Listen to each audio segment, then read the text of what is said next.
बुनियादी सुविधाओं के लिए मजबूर होना पड़ता। मैंने बिहार की बाढ़ भी देखी और मैंने बिहार के तमाम तरह के अन्याय भी देखे और रोज यहाँ अन्य अत्याचार, हत्या, बलात्कार जारी रहते हैं। तो मैं समझता हूँ कि अब हमें एक जाति से नहीं, टूटे हुए बहुजन समाज में भाईचारा पैदा करके और जो वर्तमान के हालात जिसमें जाति का जनगणना होनी चाहिए, जो बैंक में तो उन्होंने इस बात को कहा कि आर्थिक आधार पर आरक्षण दिया जाता है और वो उसका आधार गरीबी है। तो गरीबी में ऐसे ओबीसी के लोग जाते हैं तो जातिवाद होगा और ये संविधान की मूल भावना के खिलाफ है। वो कैद खत्म हो गई। बधाई हो पूरे बिहार को, पूरे देश के बहुजन समाज के लोगों को। अब 52% ओबीसी को अपने लिए 52% आरक्षण की मांग करने दिया। मैं बिहार से बहुत प्यार करता हूँ। पिछला जवाब पहले सुन लो, पत्रकारिता की तैयारी में करूँ और तुम्हारा बहुत क्योंकि बिहार महामानव तथा अद्भुत और महावीर की धरती है। बिहार गुरु गोविंद सिंह जी की धरती है। इसलिए बहुजन समाज जोड़ो यात्रा जो बिहार में 1002 किलोमीटर की होगी, जो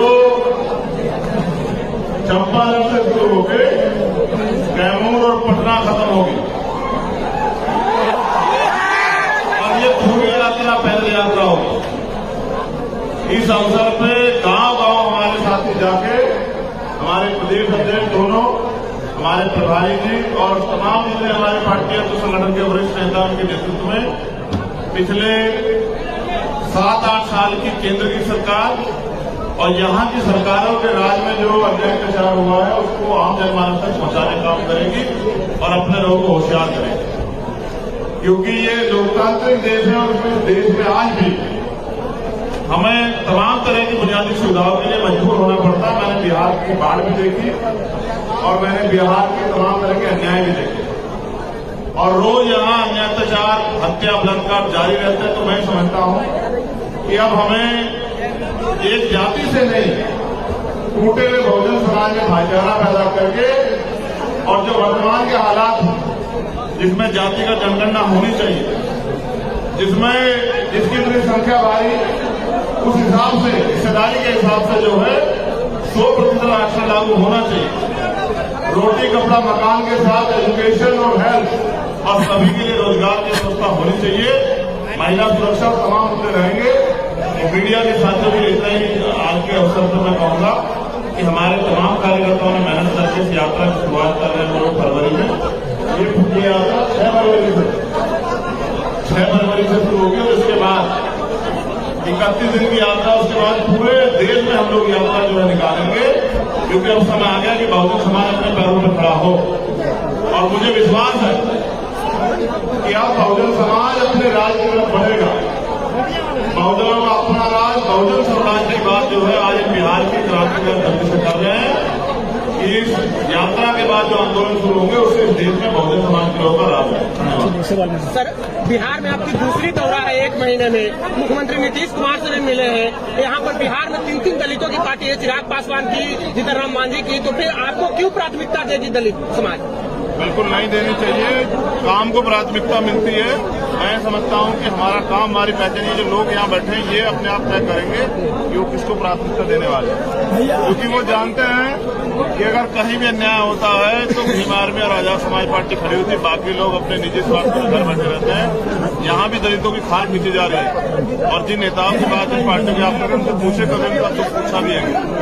और मेरी किसी से शिकायत नहीं है। मेरी शिकायत अपने लोगों से है कि वो अपने पैरों में खड़े हो जाएं और अब कुछ पूछ बनने का काम खत्म करें और शासक बनने के लिए मेहनत करना काम करें। आरक्षण को लेकर के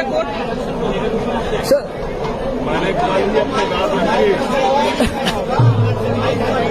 मैंने कल ही अपनी राजधानी से EWS जो है इसको खाली कर दिया। EWS कॉन्स्टिट्यूशन का वायलेशन है। संविधान में जो आरक्षण का प्रावधान है वो सेक्शन 53 के आधार पर है। सामाजिक पिछड़े पर के आधार पर, आर्थिक आधार पर नहीं है। पूरा अंडा जाति का आरक्षण खत्म करने के लिए मैं इसका विरोध करता हूँ। क्योंकि जो चीफ जस्टिस है जो बैंक में तो उन्होंने इस बात को कहा केवल आर्थिक आधार का आरक्षण दिया जाता है और वो उसका आधार गरीबी है। तो गरीबी में ऐसे ऐसे ओबीसी के लोग जाते हैं तो जातिवाद होगा और ये संविधान की मूल भावना के खिलाफ है। तो मैं चीफ जस्टिस की बात का समर्थन करते हुए कहता हूं कि वो जो पूरा फैसला है वो जाति की जो संभावना है, जाति का जो प्यार है उसको किया गया, क्योंकि एससी ओबीसी का कोई जज में नहीं है, सब कौन जाति के जज है।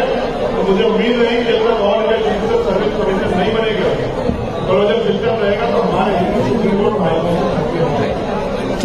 मुख्यमंत्री नीतीश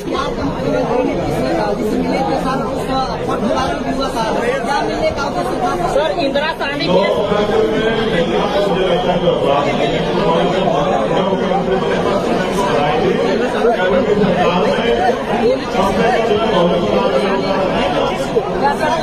सर इंदिरा साहनी केस में 9 जजमेंट जो था 9 जज आके फैसला दिए थे कि जो कैप 50% का कैप वाला कैप खत्म हो गया। गया। बधाई हो पूरे बिहार को, पूरे देश के बहुजन समाज के लोगों को। अब 52% ओबीसी को अपने लिए 52% आरक्षण की मांग करनी चाहिए और दलित जाति का जनगणना में तभी तो पता लगेगा। मेरा सवाल ये है सर कि उससे ज्यादा प्रेफर करना चाहिए ना कि 5 जज कोर्ट मैंने कहा, कल भी मैंने कहा कि 5 सोन जजों ने तय किया कि सोन जाति के लोगों को ईडब्ल्यू मिलना चाहिए, नहीं मिलना चाहिए, 3 में माना कि मिलना चाहिए। 2 ने कहा इसमें एससी ओबीसी को भी रख लो, मिलना तो चाहिए। इसका मतलब जहां विविधता नहीं होगी, डाइवर्सिटी नहीं होगी, वहां से हमारे को फैसले नहीं होंगे। इसके खिलाफ कोई आंदोलन करेंगे आप लोग? मैं कह रहा हूं ना कि इसकी चाबी है सत्ता, उसी के लिए तो आज मैं यहाँ आया हूँ। जिस पार्टी वाला सर वो खुद कह रहे हैं कि बाबा साहब जो 10 साल के लिए रिजर्वेशन का व्यवस्था किए थे। मैं उनको बहुत ज्यादा अकलमंद आदमी नहीं समझता। वो कोलोजम की वजह से जज बने हैं। ये वही है जिनके ऊपर महाभियोग लगने वाला, जिन्होंने अपने ऑर्डर में लिखा था आरक्षण और करप्शन में देश बर्बाद करते, जिनको ये नहीं पता कि आरक्षण 10 साल के लिए है। मैं तो चाहता हूं कि उनके दोबारा से जांच हो, उनकी डिग्री भी सही है नहीं है। रिजर्वेशन के जो सब खिलाफ थे उसके बाद भी रिजर्वेशन के सपोर्ट में बयान दिया। जब अपनी जाति के लोगों के समर्थन की बात आती है तो जाति का सब बाहर आ जाता है। इस वजह से 52% वालों को आरक्षण मिला चाहिए कि नहीं? 52% अपने पैरों से खड़े बनेगा प्रयास से उनको मिल जाएगा। ये लोकतंत्र और आप सीधे 2 साल के बाद बिहार में आते हैं, ऐसा क्यों सर? मैंने बिहार के लोगों को समय दिया, मैं बिहार से बहुत प्यार करता हूँ। मैंने पिछला जवाब तो सुनो, पहले सुन लो। पत्रकारिता की तैयारी तो कर लो और तुम्हारा बहुत